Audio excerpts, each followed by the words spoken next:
About 5 years ago, myself alongside my family decluttered roughly 85% of our stuff. Since then, we've called ourselves minimalists. But today, let's talk about 10 ways that I actually don't consider myself a minimalist. I think we kind of get into the trap of thinking that in order to be a minimalist, in order to have simplified effectively or properly, we have to check certain boxes. We have to fit inside a mold. That is just not the case. I wear a full face of makeup every single day. It's something that I know a lot of minimalists don't do, is have a full face of makeup or more heavy products like foundation.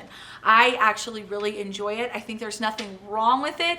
You can do whatever you want and still call yourself a minimalist. I want to know if I'm the only one, because sometimes I feel like maybe I am. I'm even wearing false lashes today. I just love it. I have talked about this before.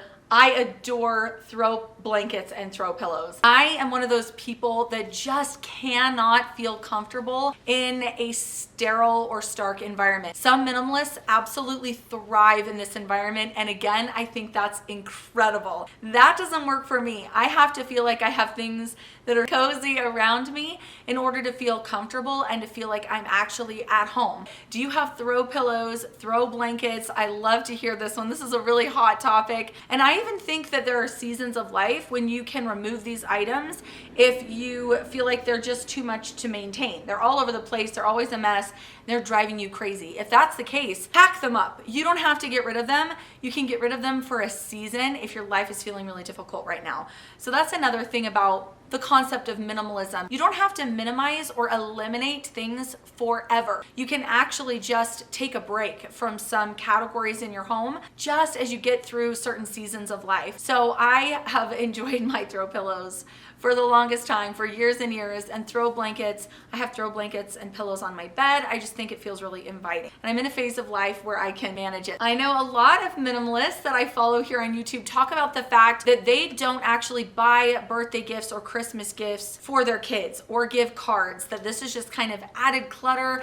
And if they do give a gift, it's one per kid. And I, again, think there's absolutely nothing wrong with that. I feel like this is a disclaimer for the entire video. There's nothing wrong with it. It's just kind of how I'm different than other minimalists that I've seen. So the Easter Bunny comes and brings baskets for the kids. We have a leprechaun that comes every year and leaves a couple goodies. We do it all. We even have a Valentine's Day fairy that comes and leaves little Valentines for the kids. And when it's birthday and Christmas, we do more than one gift per kid. The difference is, and how I've kind of made a shift, is I try and get things that are either consumable or things that are items they've wanted and that I know are gonna last us at least through the year, and not just little trinkety items that are gonna get broken easily, forgotten about. So I try and invest a little bit more in the gifts that I give now, and I do give less than I did before, just higher quality items.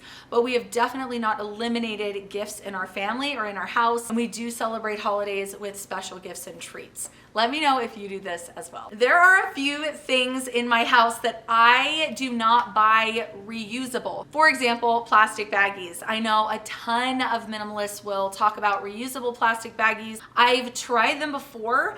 I like the regular Ziplocs better. You can wash them and dry them, and so I just like the zip on these. If you have found a really exceptional brand of reusable plastic baggies, let me know. But so far, the ones I've tried have just not been my favorite. I always end up going back to just the standard Ziploc. I am a paper and pen planner. So many minimalists have eliminated paper in their life. I agree. It can be a little bit hard to deal with, but I really like it. I'm a very old-fashioned gal in that way. I in some ways feel like I belong in the little house on the prairie. Like, I just love things that are tangible and hands-on. So I do not have a Kindle. I do not read from a Kindle, plan from anything digital. I absolutely love it that way. I feel like it's a little bit more grounding for me. And I feel like with all the technology and screens all around us, I get overwhelmed by it. Let me know if you're also secretly Laura Ingalls Wilder. I have home decor that has no function other than I think it's beautiful. A lot of minimalists will only decorate with items that are useful. So they have a double function where they're home decor and items that actually serve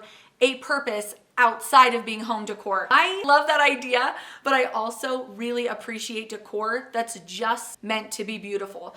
I don't have a single live houseplant. I've never been able to keep them alive, and so I just go with the faux. So that's another way that I'm not your typical minimalist, is I don't have live houseplants. And I try to limit the amount of decor. I don't decorate for holidays like I used to. I've simplified significantly. I have tons of piano books. I have taught piano for about 23 years, and I have a huge collection of books. Every single book that I have is intentional. I know exactly what it is, what songs are in it, and I have a lot.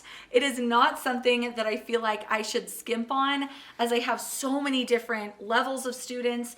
My kids, myself, we all play, and so I feel like having this robust library is so nice. I think it's okay to have quite a lot in a specific category as long as it's intentional. It's all right if you have a larger book collection, or you have a bunch of cookbooks or aprons or clothes. Don't feel like you have to delete completely certain categories or only live with one or two items in every category in your home. I saved the best for last, the worst for last. My biggest confession yet is here at the end. I'm gonna take you upstairs. I absolutely adore having a collection of hair bows for my daughter. This is not minimal at all. Because I've simplified in so many other ways and areas of my home, I feel like this does not overwhelm me, because I have very thoughtfully decided that I'm okay with this collection. I actually love it. We use these bows. If we stop using bows, I donate them. But otherwise, we're loving these. These are the little Poppy Co bows. They bring her joy, and I love them too. Let me know where you're kind of like me and you have a little more than the typical minimalist. See you soon.